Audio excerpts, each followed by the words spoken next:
Welcome to Bitcoin Escape Plan. Has Bitcoin started its recovery back to the recent highs, or are we just seeing a small bounce before this downside continuation continues? In today's video, we'll go over the key levels of support and resistance that will either confirm or invalidate this trend. Later on in the video, we will go over the higher time frames just so we understand the historical context of how the price typically behaves around this type of year and whether we are seeing a new paradigm or just business as usual. And at the very end of the trade, I will of course talk about the perpetual trade setups and just in general how I would be thinking about leverage at this time in the market. If you're new to the channel, go ahead and check out bitcoinescapeplan.com. My mission with this brand is to help you build the tools to accumulate more Bitcoin. You can see every Monday I release an in-depth breakdown of all the key levels that mattered. Yes, that's today. You can go read it on the website.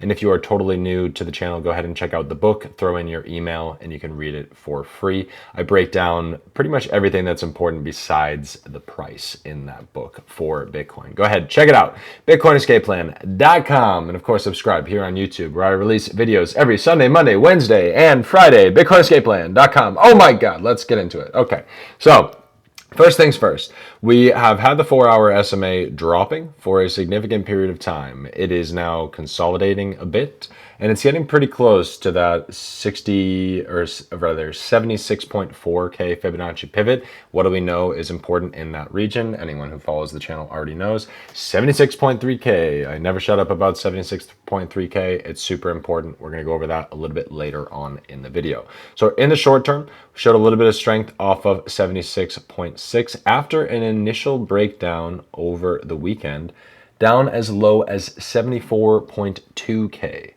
Around 74.2, 74.3. And what the price is essentially regarding that as is this is support of the 73.8K level. That's the March 2024 all-time high, the ETF all-time high, if you will. Super, super important. That's what we wanted to see, was strength there for a bounce or failure there to confirm the continuation to the downside. And I will go over this a little bit later on in the higher time frames because it's a little bit more clear.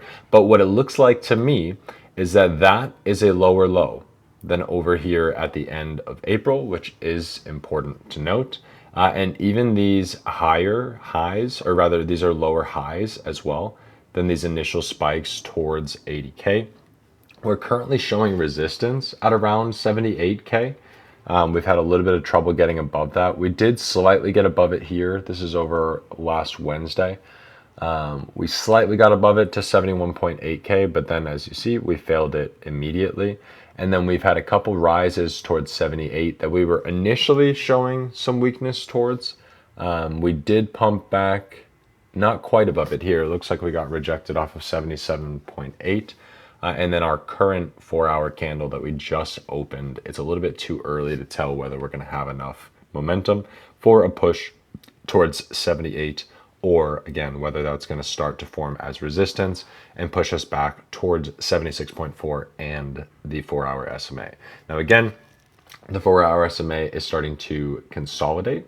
So there's a possibility that we start to chop here, and we'll see that on the higher time frame. On the higher time frame, there's a little bit more clarity around the possibility for a chop as opposed to a dramatic move one way or the other.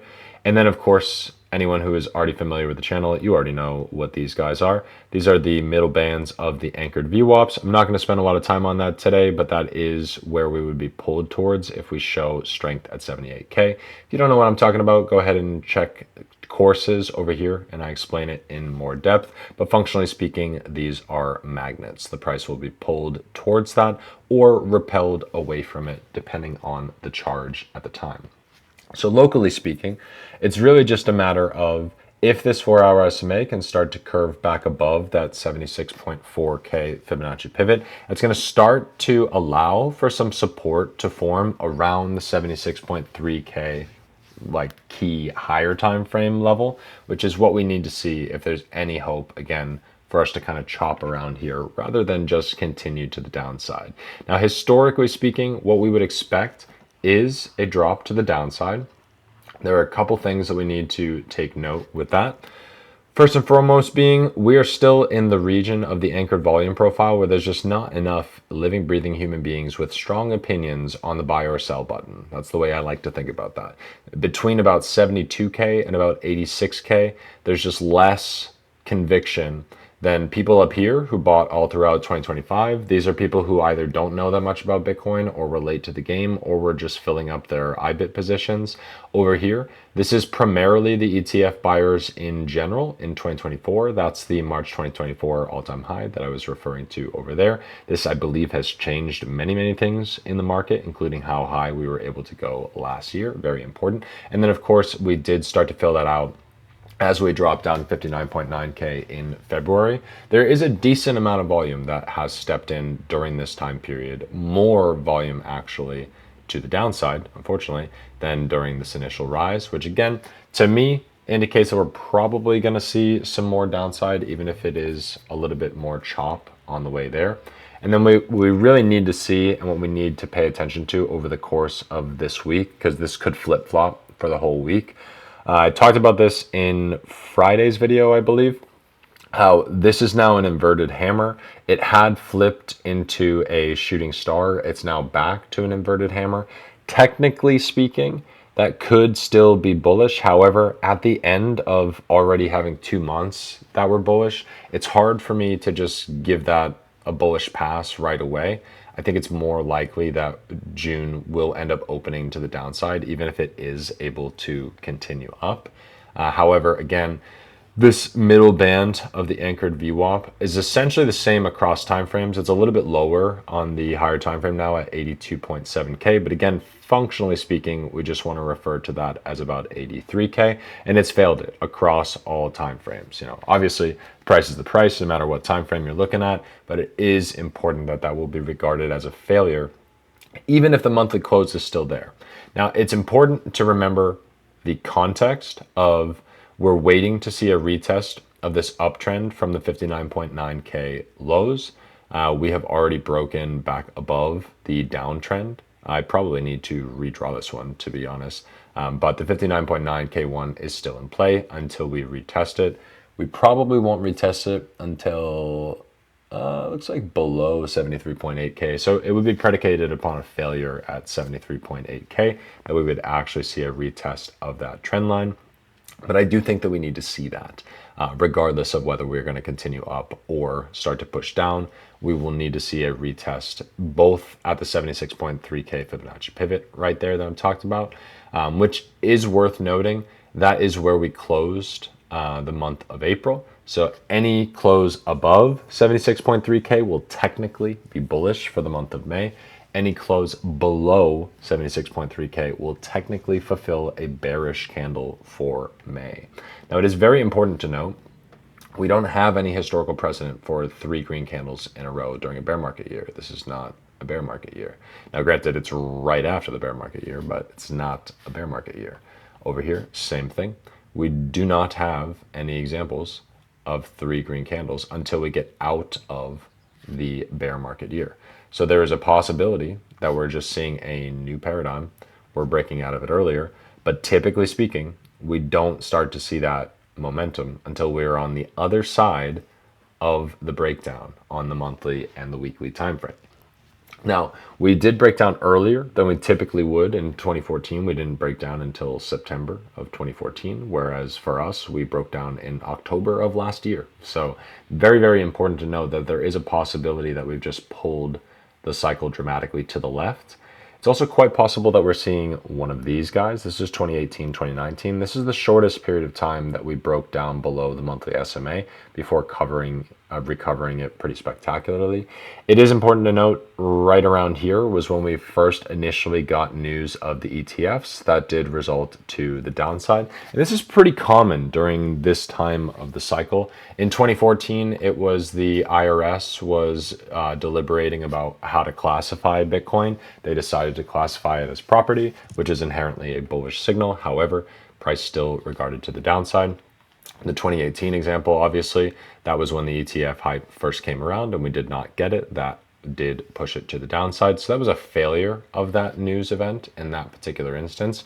And then 2022, as far as I can tell, it's not really quite the same as those. Maybe someone can correct me in the comments down below, but I only remember negative things during 2022. Like that's when Voyager and BlockFi and Celsius and FTX were all going bankrupt, or FTX was over here, but Voyager, BlockFi, and Celsius were all between around March and June, July, which is part of what caused that massive cascade downward. So there wasn't really any positive news at the time that I can remember, other than just like the functionality of altcoins itself. That was the NFTs were booming at that time, so that might have just been what people were thinking. That was kind of the first like crazy post CryptoKitties and CryptoPunks cycle. So that there may have just been general excitement at that time, which I would say is less quantifiable than the news stories that we've had in previous cycles.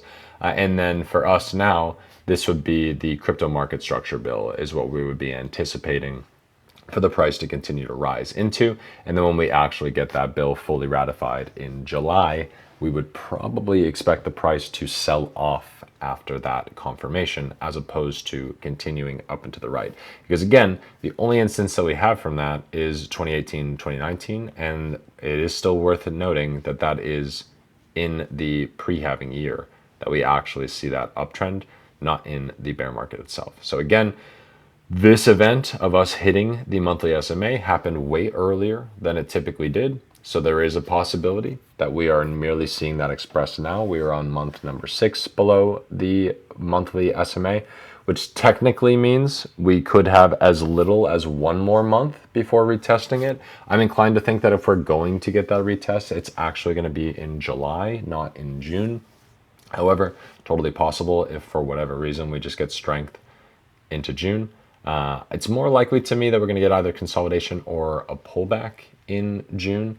It's hard for me to believe that we are not going to need to retest that 76.3K pivot at least one more time before, again, potentially bouncing higher. But I still think the bias is towards the downside. But that's one of our only instances is the monthly SMA is still rising. It's currently at 91.4K. And that would be our only evidence of a return to the bull market is strength at 91.4K and strength above 96K. I don't think we're back in a bull market until we are back above 96K, which means we could have an instance like here in 2018, 2019. It is worth noting, this is the last time that Trump was president, and that would result in higher prices, but I would still expect the price to probably not go any higher than 106.8K. And then I would expect it to start to fail after that point. This is super important because the 10K level was the important psychological level then, and it was able to rise slightly higher than that before again failing just below or right around the monthly closing candles in 2018. And if we were to extrapolate that to now, that would be, technically speaking, that would mean we would break down below 64K and then start to struggle right around 61. That's where we would expect the wick and the bounce to go. I don't know. Actually, no, I'm reading that incorrectly. My apologies. That would be for 100K specifically would be the key psychological level relevant to 100K at the time. And then what we would want to look for is actually these closing candles, which is 103.1 and 115.8, I think. Yeah, right around there, 115.8. But again, I would expect that would be expressed by 100K being the important psychological level there. We would rise to that. We would wick slightly higher than that, probably show weakness at 106.8K, and then end up resolving back to the downside. So it is very important for us to note that even if we get that upside volatility, we're probably still going to trend back towards this midway point, which for us is that other level that I was just talking about, which is down here at 61 to 64. We would still expect, even if we do rise to 106.8, that we would start to break down at some point, probably next year, back down towards that 64K Fibonacci pivot.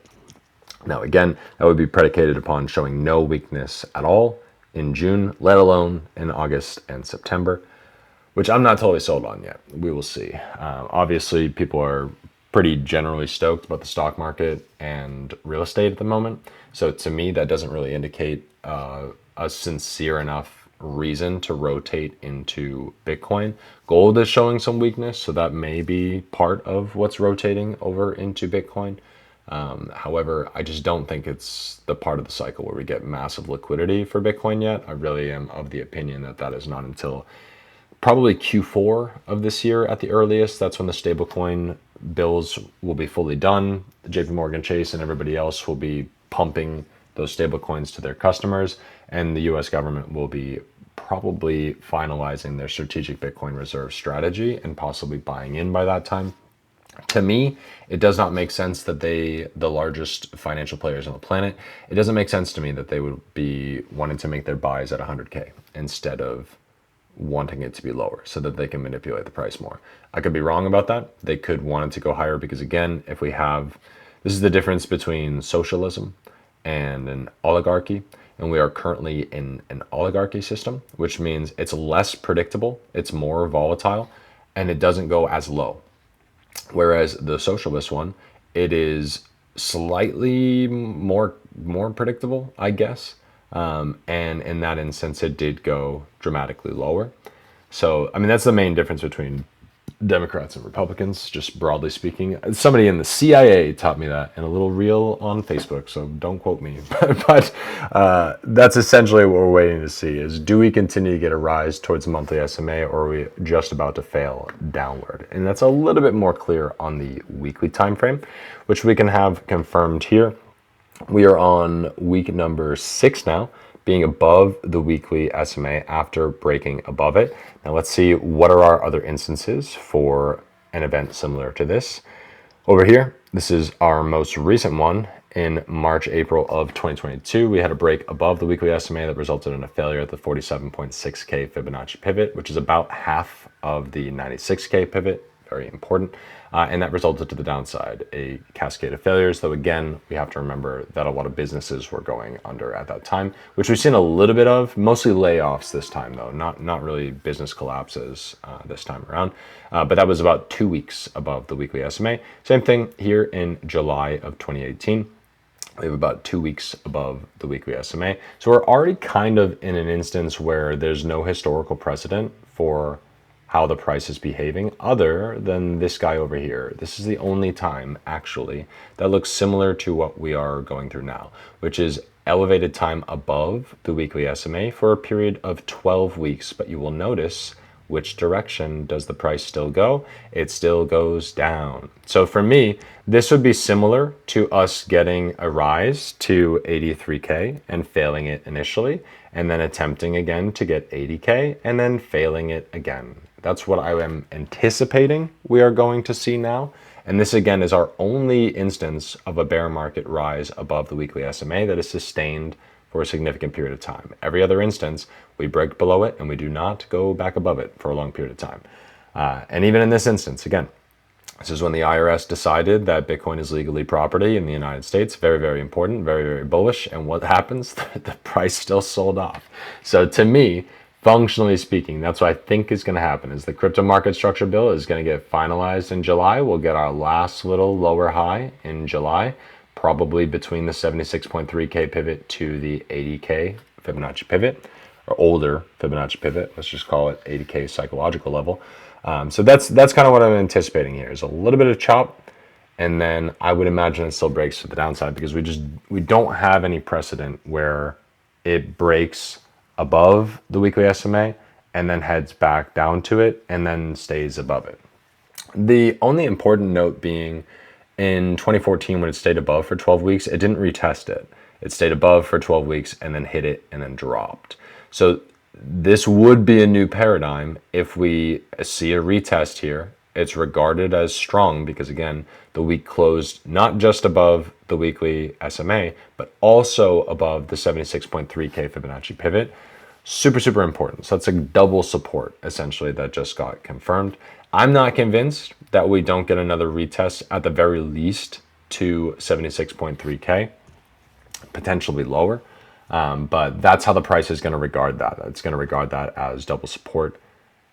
for the moment. But again, we do have the pressure of the monthly candle still being green, where historically speaking, we just don't have any evidence of 3 green candles in a row. Doesn't mean it won't happen, but we just don't have a precedent for that. So it is worth noting. And every other instance where we broke, where the weekly SMA is still sloping downwards and we broke above it, we normally break back below it. That's just typically what we would expect to happen. So the levels that we need to pay close attention to, pretty much the same across time frames. Like I said, this is a little bit higher on the weekly than the monthly, but still 82.8. Again, I'm just going to refer to that as 83K.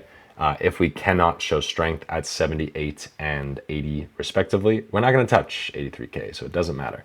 We're going to get pulled back towards this uptrend line, which we will either break or continue to retest higher. I'm kind of reserving my judgment for which one I think it is. And I called this move very cleanly through the end of April. And then we did see a pullback into May, but we're still kind of flat in May. So I'm hesitating to call out my next broader term target. I tend to do that a lot where I'll talk about a lot of the same levels and I'll kind of look out a couple weeks or a couple months ahead. And all that I can really do at the moment for that is I think that we're going to get a lower high in July.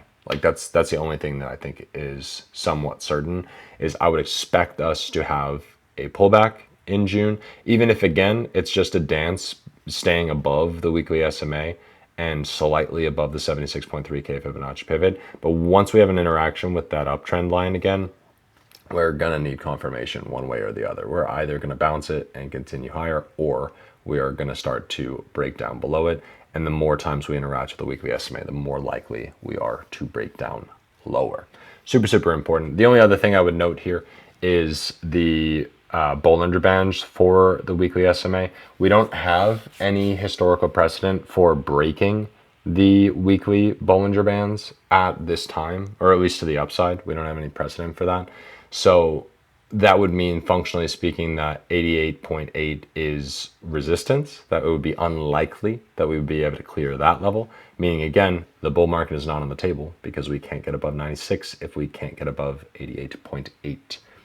That's assuming we could even get above 86, which I'm not convinced of, especially if we start to get more significant push down here. So the most likely scenario for me here is that we continue to chop. And it's just a sincere sign of weakness that actually causes us to start to cascade. Or again, they could change their mind about the Iran war tomorrow, and that could pump the price higher, or that could pump the price lower. We're really, again, because there are not enough human beings with strong opinions around the buy or sell button at this region between 72 and 86, it's very easy to bully the price. It's very easy to kind of just push the price in whatever direction you want if you are a big market maker. And that's what they're doing right now. That's why the banks are bullying the crypto companies and making them really take their time with the crypto market structure bill. That's why they took out the FDIC insurance. That's why they took out the stablecoin yield.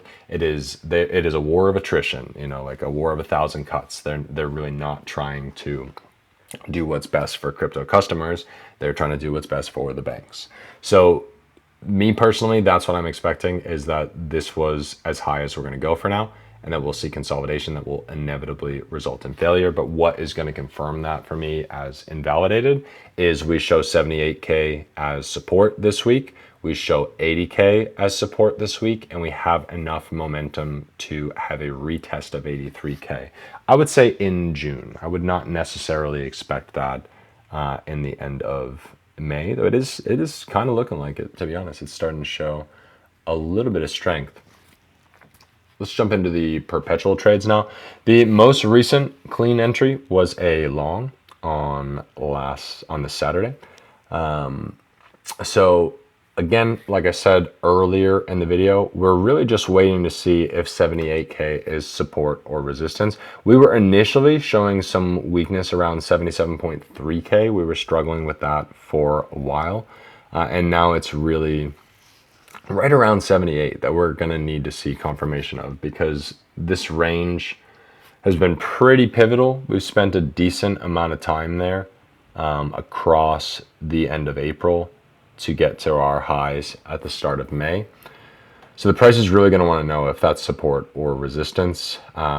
I'm not positive that I don't think we would be invalidated on a move higher unless we show weakness at 73.8K. Now, again, we showed 73.8K as support in that instance. That's when you would have wanted to long. I'm still in a short. I'm currently in loss on that short. I took a terrible entry. That is not a short entry. Do as I say, not as I do. That's a long entry, not a short entry. The short entry is here, or way higher here or here. So again, for anyone who's not familiar with this and you just happen to be watching to the end of this video, what we're looking for these trade setups is two candles that are kissing outside of the Bollinger Bands. Doesn't matter if it's top or bottom. The probability based on my back testing is it's about 70 to 90% likelihood that we have two candles like this will result in at least a 1% move in the opposite direction. Now, sometimes it goes more than that. Sometimes it does not. But that's what we're looking for, is two candles that are kissing outside of the Bollinger Bands. That's going to be our cleanest entries at the moment. So for this one, currently, it would still be best to be in a long. You'd be up about 40, almost 50% on your money. And that's just going to be dependent upon, we're seeing some expansion on the 4-hour Bollinger Bands at the moment, which gives us the possibility to rise higher. But again, that's going to be predicated upon a reaction to 78 and to 80. And I believe 79.1 is important on the daily time frame. Yes, on the daily time frame. Yeah, actually, let's take a look at that. That is pretty important. I don't spend as much time on the daily time frame, but it is pretty important. And it's showing very much, I go over this in the newsletter more. It's showing us a very similar trend to the 4-hour at the moment, where these are lower lows than over here in April when we had that retest of the daily. We closed lower over here Friday, Saturday than we did when we had that initial retest. Our highs on the daily as well are kind of at the bottom of this retest for the top range. So not really enough information, essentially, for us to have a sincere invalidation. Now, we have about 7 hours left in the day today. So we are above this last Thursday and Friday close at the moment for the daily, which again is inherently bullish for the moment. But we're going to want to see the daily SMA is still sloping downwards after the significant drop that we've had towards the middle of May. And it can stay disconnected from the daily SMA for a long period of time. The 4-hour SMA, it's more likely that it'll continue to retest, but we've spent long periods of time being disconnected from the daily SMA one way or the other. So what we would want to see, I mean, it depends, I guess, on what your bias is. If you want to buy more Bitcoin, then you want to see it go lower. But what we would want to see here is confirmation of that weekly SMA or daily SMA. Either we're able to get that high, 78.8K. What do you notice? That's a little bit below the 80K pivot and a little bit above the 78K important support level. So that's really, until we get confirmation at 78, we won't be able to push towards that 79.1K Fibonacci pivot. And on the way to the 79.1K Fibonacci pivot, we will have an interaction with the daily SMA, which again is largely going to connect the higher time frames to the lower time frames. So how I would be thinking about leverage at the moment is you got to be patient. If you're in a position already, I would say don't panic. Like, I'm not really freaking out about being in loss on this position. I will probably have to close it in loss if we show significant strength above 78. Let's see where this starts to break down. Yeah, 78.3. If we start to show strength above that, it looks like we would have a chance to mount up towards 80K. Still looks like there's a decent amount of resistance on the daily time frame for 80K though. It looks a little bit cleaner on the 4-hour. We just have not spent enough time at those levels recently to guarantee that we are going to retest it. Middle band of the anchored VWAP is higher, or no, lower, higher on the daily time frame than on the higher time frames, 83.2K, instead of a little bit lower than that.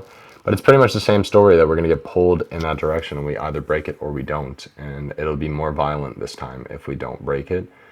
However, it's still kind of up in the air. You know, like I said, a news story could dramatically allow us to get that push that we need. My historical bias, it's hard for me to believe that we're going much higher. But we would see it. It would be pretty clear for us. It would be expressed by significant strength on the daily SMA. That just continues. And same thing, it would be confirmed on the weekly, where we just don't need to go back to 76.3 and we just continue higher back towards 80 and 83.